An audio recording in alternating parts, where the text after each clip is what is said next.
मैं doctor Supriya Puranik, test tube baby consultant and practising obstetric and gynaecology more than 20 years। योनि मार्ग में खुजली ये एक आम समस्या है। हर लड़की के, हर स्त्री के जीवन में ये कभी ना कभी हो ही जाता है और इसके बहुत सारे कारण हैं, लेकिन इसका सही डायग्नोसिस जब होता है तो उसकी ट्रीटमेंट बहुत ही सिंपल होती है। तो आज इस वीडियो में हम जानने वाले योनि मार्ग में खुजली क्यों होती है। वैसे देखा जाए तो अपनी योनि मार्ग का प्रोटेक्शन हेल्पफुल बैक्टीरिया यानी कि लैक्टोबैसिलस की वजह से होता है। कभी ओवर क्लीनिंग में ये बैक्टीरियाज डैमेज हो जाते हैं, मर जाते हैं, तो ये बाहरी संक्रमण अपनी योनि मार्ग पे अटैक करता है।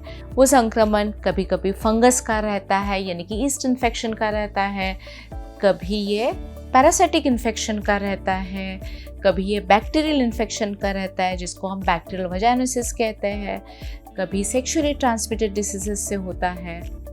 यानी कि अपनी वजाइना की हेल्थ के लिए ये लैक्टोबैसिलस का सही मात्रा में होना बहुत ही महत्वपूर्ण रहता है। तो ये योनि मार्ग की खुजली होने का सर्वप्रथम कारण होता है over use of vaginal sanitisers.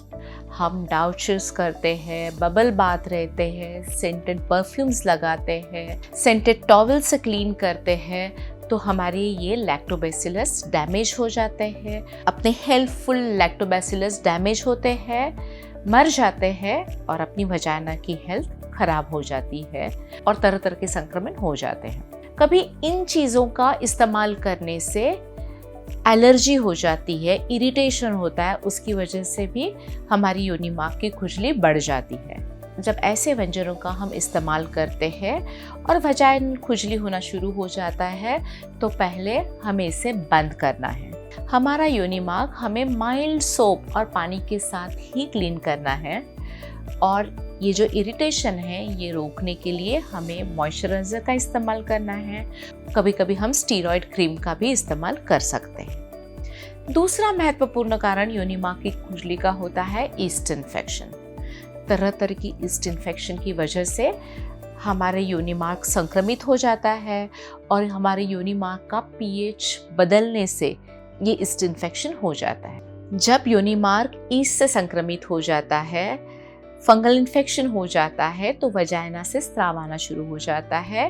वो कर्डी वाइट डिस्चार्ज रहता है, ये दही जैसा दिखाई देता है, चीज़ जैसा दिखाई देता है और अपना वजाइना एकदम रेडिश हो जाता है और खुजली हो जाती है। कभी कभी अपने वजाइना पे घाव भी आने की संभावना होती है। जब डॉक्टर ईस्ट इन्फेक्शन डायग्नोस करते हैं तो डॉक्टर आपको वजाइना में रखने वाली एंटी फंगल टैबलेट्स प्रिस्क्राइब करते हैं, पेस्ट्रीज प्रिस्क्राइब करते हैं, उसके साथ एंटी फंगल ऑइंटमेंट लगाने के लिए देते हैं। और कभी कभी ये इन्फेक्शन जब ज़्यादा रहता है तो डॉक्टर आपको और आपके पार्टनर को खाने के लिए एंटी फंगल दवाइयाँ देते हैं। जब अपना ईस्ट इन्फेक्शन रिकरेंट रहता है, बार बार होता है, तो विटामिन ई, विटामिन सी लेने से भी ये कंट्रोल में आ जाता है। उसके साथ ही बोरिक एसिड की कैप्सूल मिलती है, उसके इस्तेमाल से भी जो बार बार होने वाला वजाइनल ईस्ट इन्फेक्शन है ये कंट्रोल में आ जाता है। कभी योनि मार्ग में खुजली होती है, बर्निंग होती है यानी कि जलन होती है और योनि मार्ग से जो स्राव आता है उसको बदबू होती है, फिशी स्मेल रहता है।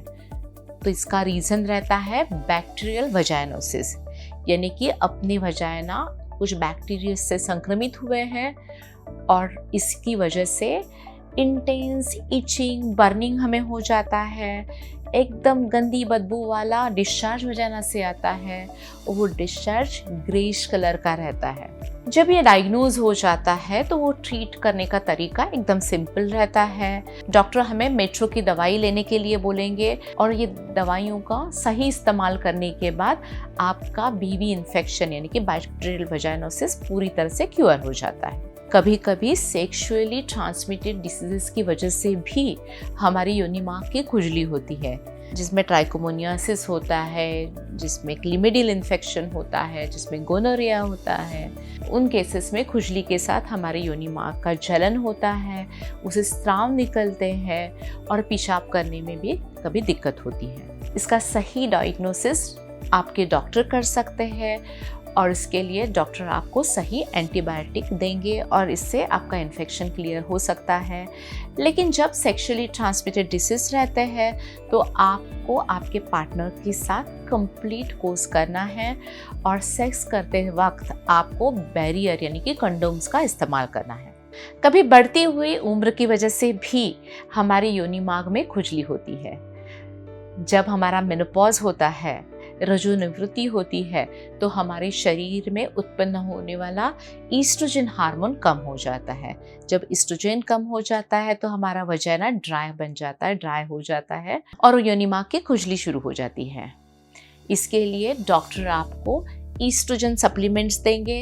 ये ईस्ट्रोजन जो हार्मोन कमी के कारण ये ड्राइनेस होता है और उसकी वजह से खुजली होती है, ईस्ट्रोजन रिप्लेसमेंट के बाद ये खुजली कम हो जाएगी, बंद हो जाएगी। लेकिन ये ऑइंटमेंट, ये क्रीम लगाने से पहले डॉक्टर से बात करना और डॉक्टर के गाइडेंस के अंडर ही आपको ये लगानी है। कभी एक्सट्रीम केसेस में हमारे वल्वा का, वजाइना का प्री कैंसरस लीजन रहने की वजह से ये खुजली होती है। जब योनि मार्ग की खुजली 1 हफ्ते से ऊपर रहती है तो आपको डॉक्टर को जरूर दिखाना चाहिए। डॉक्टर योनि मार्ग का एग्जामिनेशन करेंगे और आपको बता देंगे कि ये खुजली क्यों हो रही है। कभी ऐसे भी होता है कि योनि मार्ग को कुछ स्किन डिसीजेस होते हैं जिसमें एक्जिमा रहता है, लाइकेन रहता है, उसके साथ कभी सोरियासिस की वजह से भी योनि मार्ग की खुजली होती है। जब इस टाइप के स्किन डिसऑर्डर्स रहते हैं तो डर्मेटोलॉजिस्ट आपको सही ट्रीटमेंट दे सकते हैं। कभी ऐसे भी होता है कि जो हमारा प्यूबिक एरिया है उसमें स्केबीज का इन्फेक्शन होता है, इसमें लाइजेस होते हैं और उसकी वजह से भी खुजली हो सकती है। तो एक्यूरेट डायग्नोसिस होना हमारे लिए बहुत महत्वपूर्ण रहता है। तो आज इस वीडियो में हमने जान लिया योनि मार्ग को खुजली क्यों होती है। अपने योनि मार्ग का स्वास्थ्य बनाए रखने के लिए हमें अपना योनि मार्ग सिर्फ माइल्ड सोप और पानी से क्लीन करना है। डिओड्रेंट, डाउचेस, बबल्स का इस्तेमाल नहीं करना है। जब पॉटी के वक्त हम हमारा निचला हिस्सा धोते हैं तो हमें आगे से पीछे जाना है, पीछे से आगे नहीं जाना है। और हमारी खुजली 1 हफ्ते से ज़्यादा रही तो आपको डॉक्टर के पास जाना है। इसके बारे में आपके कोई प्रश्न रहेंगे तो हमें ज़रूर लिखिए और हमारी ये gynaec, infertility, IVF, pregnancy related video ज़रूर देखते रहिए। धन्यवाद।